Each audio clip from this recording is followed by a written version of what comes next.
अस्सलाम वालेकुम दोस्तों। आज हम आपके साथ शेयर करने जा रहे हैं नमाज के दुनियावी फ़वाइद। नमाज से ज़हन साफ़ होता है और गुस्से की आग बुझ जाती है। वज़ू करने वाला दिमागी बीमारियों से महफूज रहता है और नमाज के लिए बार बार वज़ू किया जाता है। नमाजी आदमी अक्सर दिली की बीमारियों और जुनून वगैरह से महफूज रहता है। नमाजी के अज़ा धुलते रहते हैं, कपड़े वगैरह पाक रहते हैं और गंदगी से बचा रहता है और गंदगी से बीमारियां आती हैं। नमाज रिज़्क दिलाती है। नमाज दर्द व गम का एहसास भुला देती है या कम कर देती है। नमाज में बेहतरीन वर्जिश है कि इसके क़याम, रुकू और सजदे वगैरह से बदन के अक्सर जोड़ हरकत करते हैं। सजदे से बंद नाक खुलती है। आंतों में जमा होने वाली गैर ज़रूरी मवाद को हरकत देकर निकालने में सजदा काफ़ी मददगार साबित होता है। नमाज पढ़ने से ब्लड प्रेशर नॉर्मल रहता है, क्योंकि नमाज से कबल वज़ू से ये फ़ायदा हासिल होता है।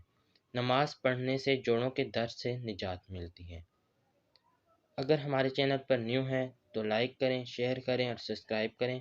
बेल आइकन को दबाना मत भूलिएगा। इसी तरह की नॉलेज वाली वीडियोस चाहते हैं तो कमेंट सेक्शन में ज़रूर बताइएगा।